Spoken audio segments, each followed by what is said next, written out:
Actors, we've all got issues, so let's talk about them. I'm your host, Juan Ayala, and this is Actors with Issues. This episode was recorded March 14th, 2024.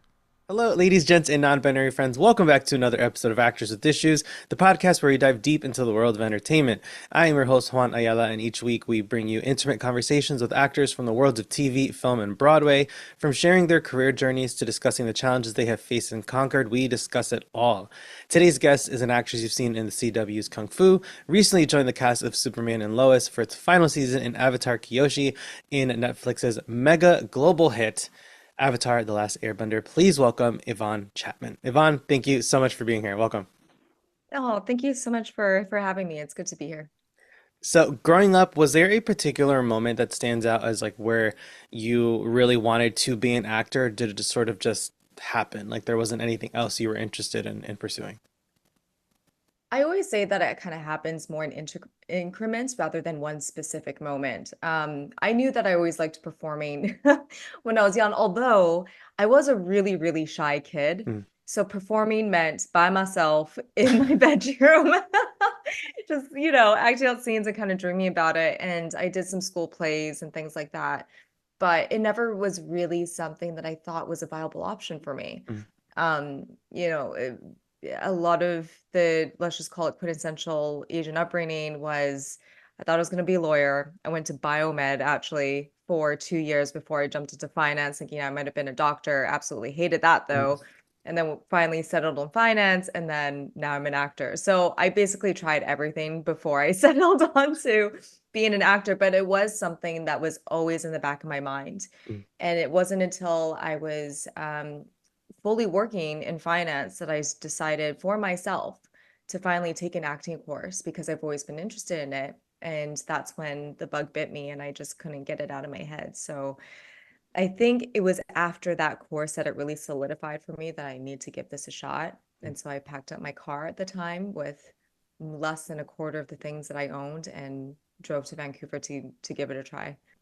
I think that that's really important. One of the pieces of advice that lots of our guests have talked about is actors to go like try new things, to go live life. You can then draw on all of that for your acting, and you won't ever sort of wonder like, could I have been a doctor if I never tried it? Or if anything, you now have experience if you're going to play sort of a big finance executive in a show. That was a world you were a part of, or a doctor or whatever it is. Yeah, I feel like that's so important for young actors to do, especially is like just go try things, not for the sake of like putting it on your resume, but just to learn and grow and be a person, you know. Yeah, I completely agree. I think that's probably the number one advice that I've heard um, throughout my career so far was that go and live your life. Mm. Just don't put everything and anything onto this career because it can be really heartbreaking. Yeah. So you need to have that balance of pursuing things in your personal interests, which will definitely translate into the work that you get to do. Like you said, being more of a fully rounded, call it human being of all these different varied interests will just help lend to the work and your storytelling. So And growing up, were there any actresses that you looked up to and sort of like saw as role models during those early years? I would say I absolutely loved Buffy the Vampire Slayer. I mean, how can Well, you she not? was one of the, yeah, she was one of the first like kick-ass, powerful women. And I wasn't looking to her particularly as an actor, saying that's what I want to do as an actor, but just as a female, I was like, she's so cool. And I completely idolized her. So I grew up watching that show for sure. When you were first sort of starting out, was there a particular trajectory that you were aiming toward? Was it more on stage versus on screen or drama versus comedy? What were those sort of early aspirations for you? Actually, so I took a leave of absence from my work in finance, thinking that I was probably going to do more producing than acting because of my financial background. And I was working with a friend who's still kicking ass being a producer. I was working with him to see if that was a foray I wanted to go into. And at the same time, I went to school doing acting over Mm. at Capilano University in British Columbia in Canada. So doing both in conjunction, I actually did think I was probably going to fall more into producing than anything. And acting was like, I'm going to give it my all, but we all hear the stories of how difficult it is, that it's almost like a lottery system, that whole thing. So, but I just really just fell in love with acting. And then it was quite clear to me very quickly on that that's what I really wanted to do and that's where my heart lied. So I just pursued it full tilt. And thankfully, I didn't really have like this idea of anything that I really, really want to accomplish as an actor. I was just thinking like if I could make a living as an actor Mm, in whatever circumstance that might look like, I definitely had to pare down my lifestyle, all of that, but I happily did so. And when I did, I was like, this is it. You know, if I could just do this for the rest of my life, I think I'd be really happy. mm. So it wasn't so much about I needed to do X, Y, and Z as an actor. It was like, I just hope I get to act. Right. So I set those expectations for myself, but it was, trying to set myself up for expectations that I could meet. Yeah. As I said before, to not put sort of like all your eggs in one basket. I think that's so smart. And I mean, and obviously it's worked for you. I mean, you're doing great with Thank you. all the things you've done in the last couple years, especially.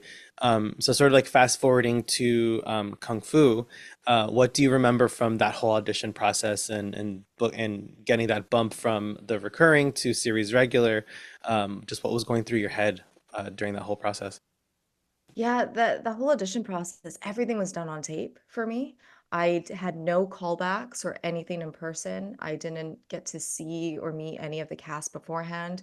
I absolutely loved the character when I first read for it, and I was just hoping, but these things are so wild in the sense that you have no sense of when you're going to get that call back. So I think it was like a good 2 to almost 3 weeks before I even said or even heard that they wanted to see me again. And by see me again, it was just a retape with some Right. notes. So I did the retape, and then it was another couple weeks after that where then I finally heard that I got the role. But I think what I had to learn really quickly, even before that audition, was just as an actor, you never hear back, Yeah. like unless you got the part, unless you get a call back, you just don't hear back. And the only feedback that you can get if you did something right was that you're bringing being brought back into the room to read for like a different part by the casting director. Like that's kind of the win. So anyway, for that whole audition for Kung Fu, that was a process for the audition. And then I was kind of thrown into it right away because we're starting production pretty soon after I auditioned and got to meet the wonderful cast, thankfully. And then when it came time to season two, I really thought Jalan, my character, was done after season one because the way that I interpreted it, she was a guest star recurring. She was going to be the big bad for season one, and then they were probably going to move on. So Mm, I was pretty surprised that they asked me to come back and as a series regular. So that's kind of the dream as an actor is just to mm. have steady work and then couple that too with just a wonderful cast and crew. Yeah, I was just really thankful for that, and it was a really nice, really nice surprise. Yeah. And going Yeah. back to your audition, so I remember that when we had Eddie on the show, he was our 100th guest. So this is a Oh, while nice. ago, over 100 episodes ago. Yeah. But I remember he was saying that, like they didn't get to finish the pilot and because of COVID, like all of that broke out and they had to sort of cut together a sizzle reel to show the network. Was your audition sort of during the pilot casting process? Because I know that Jillian sort of came in a few episodes in, or was it like after COVID, after they had gotten back into production? It was after they gone back into Mm. production, if my memory serves me correctly. And actually, I was a recast. So Really? they had already cast the character. And I have no idea what happened before. Maybe it was just like a creative thing. These things Mhm. happen all the time. I don't think it has anything to do with the other actress at all. I'm sure she's phenomenal. But creative decisions change, things change. So I was actually a recast, and so they re-released the role, and then I submitted myself for it, or Gotcha. my agents did. So yeah, it was after they had initially shot, I think I heard something like 4 days of the pilot, and then everything got shut down by Yeah. COVID. And then when things were reopening again, I taped shortly after that. So Mm. yeah. And during that process, 3 seasons of the show over 3 years at that point, I'm a firm believer that there's like always something to take away to be learned from every project. So during that process of Kung Fu, what would you say you took away from that? Oh gosh. It's so interesting because it's always in hindsight, right? Especially when you're doing a project. You're just, as you know, I'm sure with the podcast too, you do it. You go through Yeah. day by day and you get the work done. Um, And until you have time to actually reflect on it, I mean, we shot the whole thing during a pandemic, which is insane. When you think about it, the fact that everybody was able to accomplish that, it was such, in a sense, it was intense, but it was such a gift too, because it really allowed us to come together very quickly. That was our cohort, that was our bubble, those were our friends and our family at that time. So I'm really grateful for that experience, and the closeness and the friendships I got away from that show is one of the greatest gifts. And one of the greatest lessons for me too was to really cherish those friendships. And I knew that from before in my other working experiences, but this one was so amplified because it was during COVID and because we are all together, you know, for necessity to stay safe in that.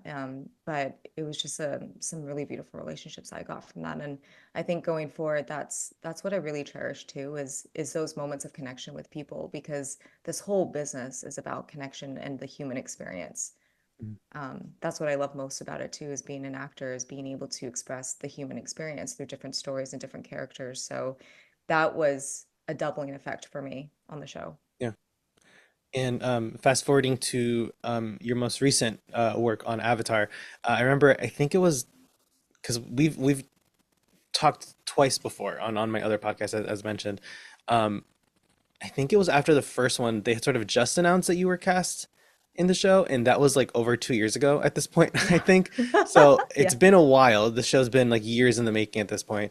Um, were you sort of like nervous waiting, or just eager for it to come out? Like, what was that whole sort of mindset after you had filmed and there just wasn't a release date yet, and when they finally announced it and all of that? Like, just what was that build up? What did all that feel like? Oh God, Juan, I was so nervous. I was so nervous, but also so excited. I mean, look, I'm a fan of Avatar, the original, right? So one, coming into the role, I was just nervous to do it because all of us are fans on that Mm, show. Everyone who's worked on that show, the amount of passion that they had because they were such fans of their cartoon, everyone's like, we just want to do it right. yeah, We want to get something that people are going to love. And so that was nerve-wracking. And then after shooting it, we did reshoots because we were, changing some things, which were great changes too. So we did those shoots, and then the time that it takes, of course, for post-production special effects, which they did a freaking killer job on, that takes the time. And so I didn't see anything until the premiere that was February 15th of this year. So it's just like okay, I've heard good things. I've heard good things. So I'm not like nervous, but I am still nervous about how it'll be received. It's like I want to do a good job. yeah. I hope people like it. So it's all those things of that and kind of anxiety building up.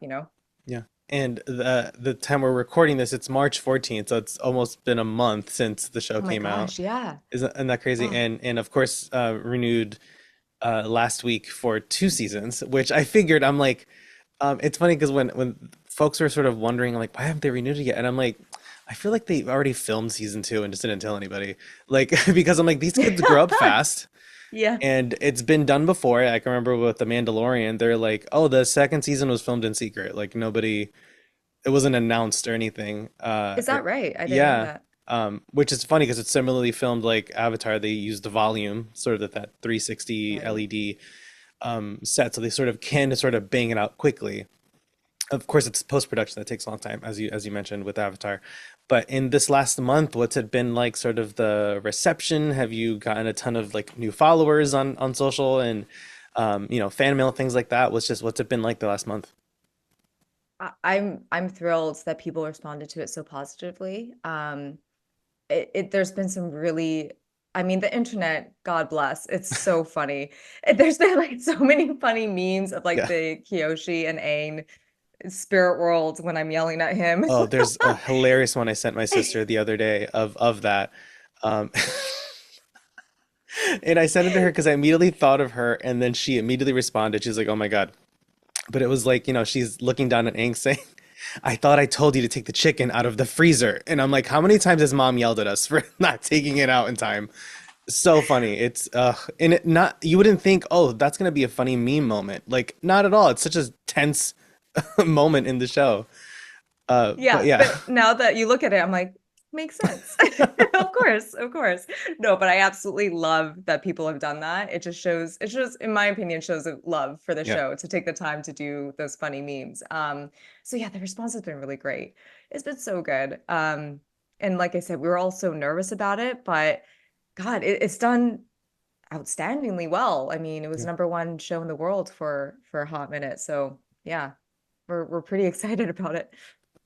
And so, speaking of, we're gonna hand it over to the fans for our next segment called Dear Yvonne. So, we have some questions submitted by some folks on Reddit. Oh, Um, okay. these names always crack me up. I say that every episode, but it's so true. So, my baby's Batman says, Yvonne, you did an amazing job as Avatar Kyoshi. How did you physically and mentally prepare for the role? Oh, that's I love that name. Reddit is great. I love Love Reddit. Reddit. Sorry, getting back on track. Okay, physically and mentally preparing for the role. Um, Very hard job. If you can't tell, I'm saying this very sarcastically, but I rewatched the cartoon to understand, how she was portrayed in it. I paid attention to the fandom around her, how people saw her, and then I reread the Kyoshi books. And so taking all those elements in and then making sure that it was serving the story and the context of what we were doing in the scene with Aang, um, and staying true to the circumstances of that story. So the way that I prepared for it was taking all that information and then looking at the story and then figuring out what makes the most sense to show of her at this moment in this given time. Because if anybody has read the books of Kyoshi, she is fascinating. She has a Yeah. huge, really rich backstory, and there's so many different facets of her that there could have been so many ways I could have played her, and none of it would have been wrong, so Right. to speak. But that's what we chose at the end because it made the most sense. Mm. And physically, costume, hair, makeup, Right. give them all the credit. It was incredible what they did. So that made all the difference in the world playing her. Yeah, I can imagine with Kyoshi, it's similar to like some of what the Marvel actors have talked about, how when they look in the mirror in their costume for the first time, they get really giddy, and then all of a sudden they just like physically embody the character. Like now it's like there's no need for imagination because you have all these incredibly talented people come together to do the hair, the makeup, and all the styles and everything. So like when you first put on or when you first had the makeup on and the costume and you look in the mirror, did you sort of have that moment you're like perk up and you're like, ooh, there she is, like Yeah, Kyoshi. no, that's exactly right. I mean, there was no other way I could feel, especially in that costume. It was so incredibly detailed from every little bit that they had on her, and it was many, many pieces of that outfit that came together to create her, and including the fact that they made me 7 feet tall, which was such an important character Yeah, like trait to her. So being 7 feet tall in that costume, in that makeup, I mean, I didn't recognize myself. I still don't recognize myself when I watch the show. I don't think anyone else recognizes me when you watch the show, which is a really, really good thing. mm. And you pretty much only, in terms of the cast, you kind of only got to work directly with Gordon. Was there like a little bit of a sense of FOMO when you were watching the show? You're like, oh, they would have been really fun to work with. Yeah, for sure. I mean, and I met the actors, some of them anyway, while we're on set, and they're lovely human Mm. beings. So for sure, I was like, oh man, I wish we could have all done a scene together. But I got to work a little bit with Ken Leung, who is phenomenal. Yeah. He's so good as General Zhao. Oh my God. And then it was so funny because like in those 2 years that we were filming this thing, we would follow each other on socials, right? We would talk to each other and then it wasn't until the premiere that I actually got to meet some of them. Mm. So to be able to give them a hug and say like how much I loved what they've done in the past or on the show was just really nice because it just felt like such a pocket, but we still had a familiarity with each other. It's just we actually haven't seen each other in Right. person. It's a weird time that we live in, isn't it? Yeah. It's just yeah. Next Reddit question. MC Hammer and Sickle. Again, these names. Leading up to the release date, Albert Kim said he and his team weren't even thinking about season two because they were so busy with post-production. Now that it's greenlit for 2 more seasons, do you have any desires for where they take Kyoshi? Ooh. I I mean, I do, but also I'm just hoping to be invited back. Mm. Because look, at the end of the day, and I'm always saying this, it's the era of Aang. Like this is his story. So if it makes sense for Kyoshi to be in there, amazing. And I Mm. would more than happily come back if they were to have me. So that's my whole 2 cents with that thing is like if it makes sense, I'm there. And I'm sure you've been asked this a ton, especially with the novels of Kyoshi. There's so much more backstory compared to some of the other Avatar characters. But I love Elsa of Arendelle says, any possibilities of having your own Avatar Kyoshi series? I have not heard anything. Nothing has been said to me. Mm, If that were to happen as a fan, I would absolutely love to see that because I love the novels so, so much. And I love her. I do. So if that were a possibility, I mean, I would love to see it. Definitely as a fan for one, but no, I haven't heard anything. So we'll see. But there is that the cartoon version, the movie's coming out. There's going to be a oh, that's backstory of right. Yeah, Kyoshi, I yeah. think. So I'm definitely looking forward to that for sure. Mm. And of course, this is not from a fan, sort of like just the $1 million question that young actors have is always, how do you get an agent or a manager? Because that's like the first sort of thing that you have to do, not have to, but that certainly helps with getting the ball rolling in one's career. So, what was your experience sort of getting that first rep, and do you have any tips for actors who are sort of on that search? Yeah, I was given some great advice, which I'll share right now. So when I was looking for my rep, I did research on the agencies that I really liked in Canada, and I also asked around to everybody and said, who's the best ones? Like, who do you guys recommend? I made a short list of that.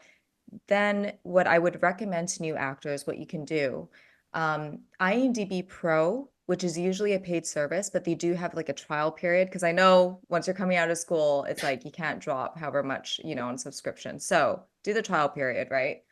um, and look at the agents under those agencies that you like. Take a look at their rosters. That's how you get to see the Mm, rosters when you do see it on IMDb Pro. Take a look at the rosters, see if there's people already on the rosters that are within your quote unquote type. mm, Because usually agents aren't going to sign multiple people within the same type only because they don't want to have their clients be competing. And they're usually right. only going to submit in the best interest one person at a time for a particular role, which is great. So take a look at that, see which agents maybe don't have somebody that looks like you or kind of is like you on their roster and submit. You can call them, the agency, and say, I would like to submit. Are there agents looking for submissions, or who can I send my submission to that you can pass on to? Is there a general inbox? And I know that kind of feels sometimes a little bit daunting because it feels like maybe you're sending this stuff out and maybe not hearing anything into the abyss, Mm, right?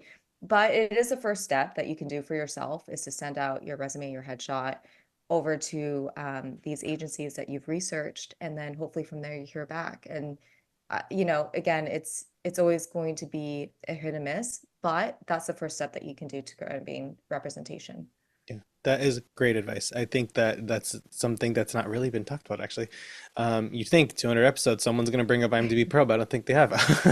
Oh, It's just like, because there's always sort of that like the general. It's very helpful and it is tried and true, but sort of the general advice is like, pick with folks you want on your team that you want to sort of mention in your award speech, like that person you want to have by your side for all that time. But that's really really great, like practical advice, something that's very sort of actionable that actors can do, like now, especially the free trial thing. Because I think IMDb Pro's like, I think without the SAG discount, it's like 150 for a year, which is a lot something to like that, drop at once. US. Yeah. Yeah. Yeah. And I would also say too, coupled with that, definitely ask around. And if you are taking classes somewhere and you're just graduating or even doing it, either if it's like through a university or through classes within your city, whatever it may be, ask your acting teachers. They Mm, might know, especially if they're working actors.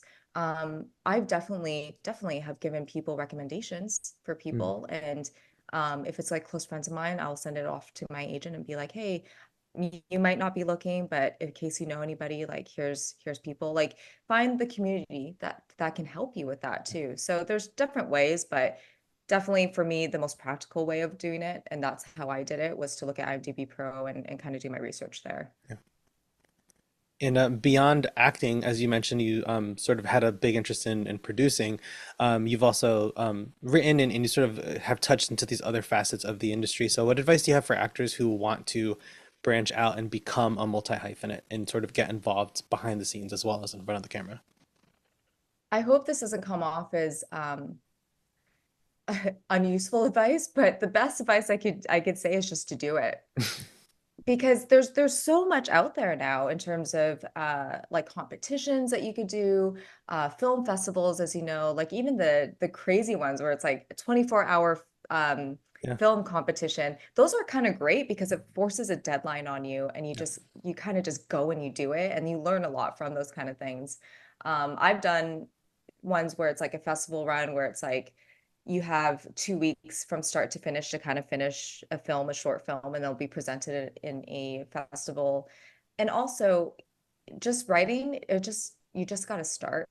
That's all it is. Yeah. It could be really daunting too, because it's a blank page and you're like, I don't know if this idea is any good, but you don't know until you actually put it down. And I would also give yourself a lot of grace. Typically, the first draft of anything is kind of crap, and that's okay. And just to know you're not alone, just get the idea down on paper, and you just never know what comes from that. So It's like I just do doubt it. the first draft of in any of these iconic movies or pilots. It's like the first draft was probably not great, so it's okay. Yeah. Like, Yeah. It's just a brain dump, right? It's just yeah, trying to get and shake off the cobwebs of your ideas. That's all it is. yeah. Lord knows I've written pilots, and especially like at the beginning of COVID, I was like, you know what? Let's do a reading of this. Let me like hear it out loud. And I was like, oh, we gotta change that. Oh, we gotta switch that around. We gotta get rid of this character.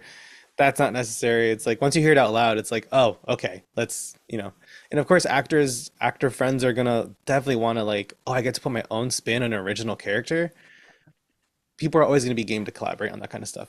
Absolutely. And the table reads are such a good idea. I did that during the beginning of COVID too.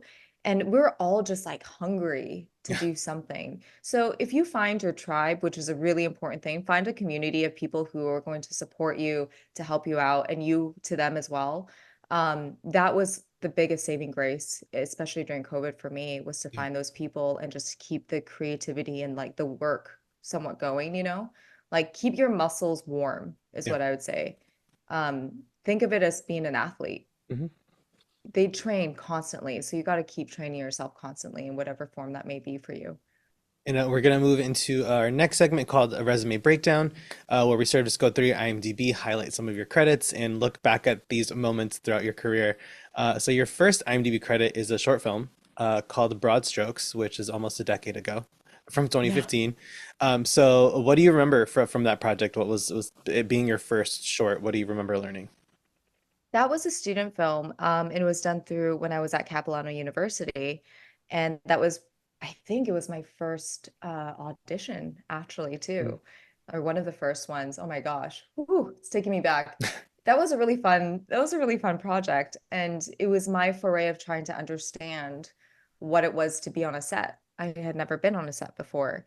So one of the pieces of advice that I got at the time was do student films, do non-union films. I wasn't part of the union back then, and just see what it is first. mm, And then if you get experience on these short films, it makes you more comfortable for when you get experience on paid productions, mm, like union productions.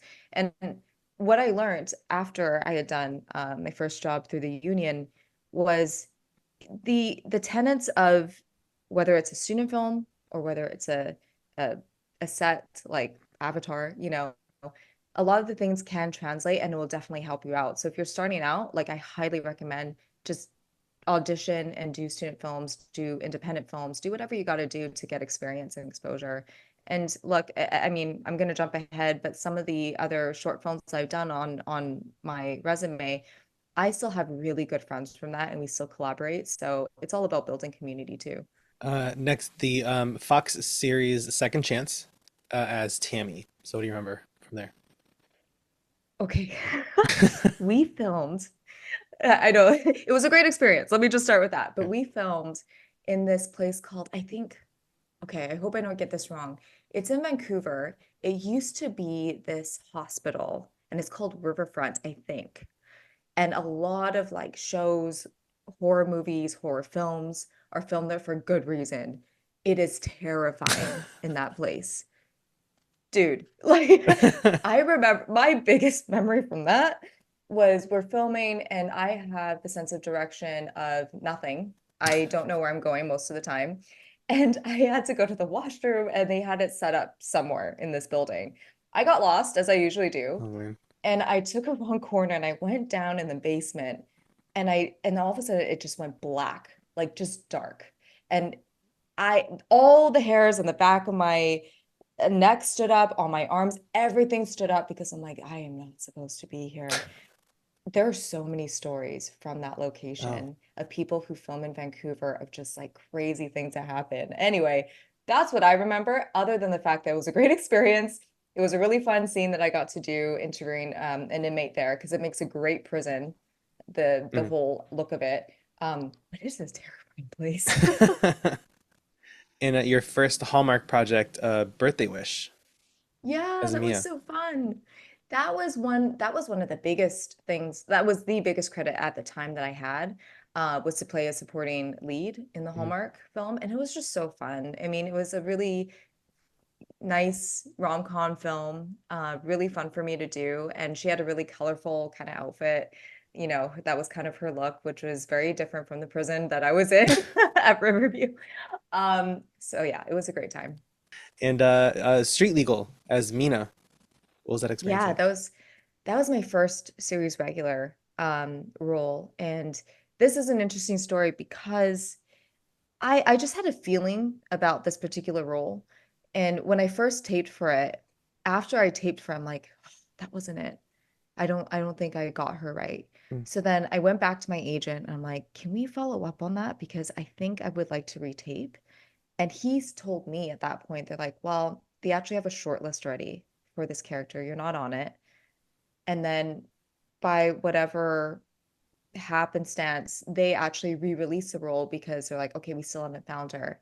And then Mm. my agent resubmitted me, and then I redid the tape, and then I got it. Mm. So it was like one of those weird, like, I have a feeling about this, and I need to get back in and have another shot at her. And luckily I did. But that was my first series regular, and we shot in Montreal and Toronto. It was so much fun, beautiful team of people to work with. Yeah, that one was going to be really special to me because it was like the biggest job I had done in a long time. Mm. And then, sort of similarly on the legal track, Family Law as Danielle Lim. Yeah. And that show's been around for several seasons now, and sort of has migrated to the CW as well. So it's sort of like on different platforms now. What was your experience on Family Law? It was so much fun. Great Canadian team. I always love rooting for the Canadians because I am one. And yes, it was a legal show, but I wasn't playing a lawyer. She was a PR woman, very good at her job. And it was so fun to work with like Richard Garber and everybody. It was just like a great set. Showrunner Susan is amazing, so talented. And yeah, it was a good time. And speaking, of sort of like the Canadian market and whatnot, with all of these projects, have you filmed anything in the States I yet? haven't You haven't yet? actually, Okay. I was gonna ask no? if you have no sort of noticed a difference, um, but yeah, with Avatar being in Canada, like what was that sort of feeling of a massive project like that being filmed in Vancouver rather than, Atlanta or Los Angeles or something like that? Like, was there Oh, sort of a sense of pride of like, yay, we get our shot here? yeah, yeah, for sure. And I got to see a lot of my friends on that set, whether I was working directly with them or I just knew that they were part of the production. It was a huge win for people in Vancouver. We got some really, really great, talented actors, stunt people, crew members in the city. I mean, I think the proof is in the pudding too, because there's so many productions that film here and for good reason.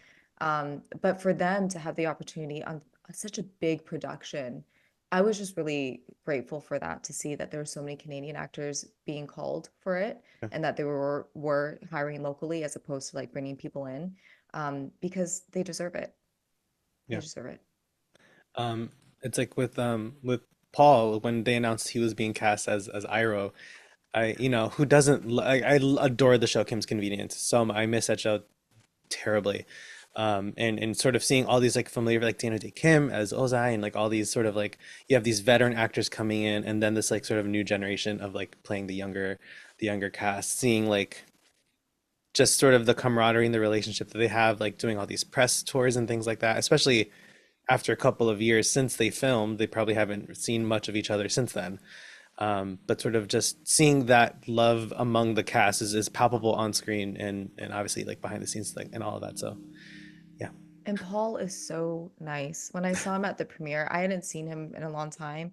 And quite truthfully, I was like, I don't know if he'll remember me because I met him a long time ago during Street Legal at CBC. We were doing like press or whatever. But he remembered and he's just like, oh, and so how's Street Legal been since then? And he's just the nicest person. Mm. He really is. And I'm so happy that he's the perfect Iroh. Yeah, There's no he one was else who could so play great. that role. Oh my gosh, yeah. Yeah.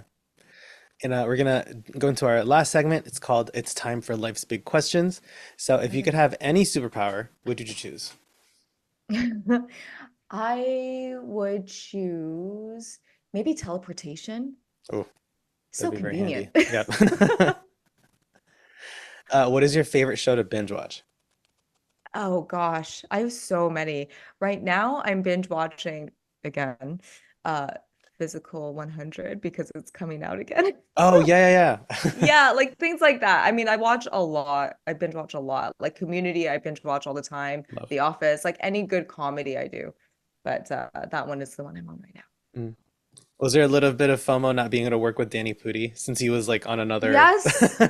I love Abed. I have a cup, the Troy and Abed in the Morning cup signed by Dan Harmon. I am that girl. And that's why I was like, why couldn't I work with the Mechanist? But anyway, Yeah, yeah, Troy it and was Abed in the definitely morning. FOMO. Oh Love. my God, so good. Is there a real life historical figure that you would want to portray in a biopic? Not off the top of my head, but I would love to do a biopic. Mm. I think that's a whole other challenge in itself, and that would be really interesting to do. Do you have a favorite movie quote? Um, just trying to get it right. I adore the movie Step Brothers. Yeah. So much room for activities. Oh Where yeah. he just like, do you remember when they Yeah. like did the bunk beds? I don't know why. It's just Yeah. it's that movie's amazing. There's one that's like a meme or like a GIF that or a GIF, whatever the hell people call it, that it pops up a lot as like, did we just become best friends? Yup. Like That's the one. It's on. If you see I have that from Street Legal. I did that with one of my coworkers. Of course I did. Um, yeah. what show are you dying to be a guest star on? Oh my gosh. So this is Forefront because it's shooting in Vancouver right now, but I absolutely adore the first season of the show, and it's The Last of Us. So good if you Oh, The haven't Last seen of it Us. already. The Last of Us, Yeah, yeah. yeah. Yeah. Yeah, phenomenal show. I Amazing. that was like because I for some reason I never got around to playing the game, so I really knew like nothing about it. And I'm such a huge Pedro Pascal fan. He's like one of my Mm, biggest role models. I'm yeah. like a Latino in DC movies, in Star Wars, and now the last. Okay, that's fine. Just checking all the bucket list. But yeah, Yeah, it's such a good show. Such a good yeah. show. After a long week of filming, what do you do to unwind and recover? I sit on my couch, I eat a lot of popcorn, and I binge watch comedy or What? like baking shows or stuff. Oh yeah. Yeah. What movie never fails to make you laugh? Oh, well, yeah, Step Brothers. Step Brothers, Zoolander is a classic for Mhm. me. The Bridesmaids I rewatched recently. Oh, yeah. So funny. And what movie never fails to make you cry? Oh, Lion was a good one. I love Dev Yeah. Patel. Anything he does. Slumdog Millionaire was amazing too. I mean, there's so many. I cry very easily. I I do. think, yeah, yeah.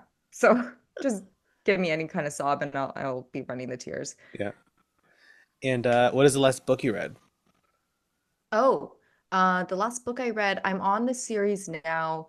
Um, the second one is called Iron Flame. The first one is The Fourth Wing. It's like this fantasy novel by Oh yeah, yeah, yeah. Rebecca. Yeah, yeah, it's really My sister good. and my boyfriend are both reading it at the same Oh time. really? Yeah. Yeah, it's really good. A girlfriend of mine recommended it to me, so I've been on that, and I'm halfway through the second one right now. If Sure. you could sit down for dinner with any actor, dead or alive, who would it be? Ooh, ooh, that's a good one. I would love to sit down with Sandra Oh. I adore her. Mm. I haven't had a chance to meet with her. But from my street legal days, because she is Canadian as well, one of the directors I worked with on street legal had so much praise for her, and rightly so. And ever since I've seen her career and what she's done, and I absolutely love her work, and I would just love to pick her brain. Mm. What special skill on your resume would people be most surprised to learn about? I don't know if I have, hmm, or lack of. I mean, okay, there's this one thing I don't know. I'm gonna learn it eventually, but I can't really snap. Oh, really? Like I don't have like the crisp sound, and I don't know what I'm doing wrong. So if there's a role that requires a lot of snapping, I'm not your gal, probably. And lastly, in 10 words or less, what advice would you give to a young actor? Just try to 10 words or less, let me see. Um, that's a hard one because I feel like there's so much more that's pouring out of my brain right now. But I think I would just tell them it's not going to be 10 words or less, but just keep trying, and nobody knows that you're done until you do. So the reason I say that advice is because there's going to be so many times, there's going to be ups and downs, there's going to be so many times where you feel like you want to give up or you think you should give up, but you will know when it's time, if or when you want to. Mhm. And also just know that this is so normal for every actor to go through, is those ups and downs. And just believe in yourself and your skill, and keep working at it. Awesome. Well, Yvonne, thank you so, so much for coming on the show and for chatting with us and talking about the issues and all of that. And again, Of huge course. congrats on Avatar. And I really, really hope that we get to see you come back as Kyoshi. I also love the like the water bending background you've got going on. I meant to call it earlier. But yeah, Thank you. again, congrats and thank you so much. Thank you so much. It was such a pleasure to talk to you again. All right, you too. Ready, take care. All right. Thanks for joining us. Be sure to subscribe to Actors with Issues on Spotify, Apple Podcasts, or wherever you get your podcasts, and visit our YouTube channel for full video interviews. Actors with Issues is executive produced and hosted by Juan Ayala. See you next time.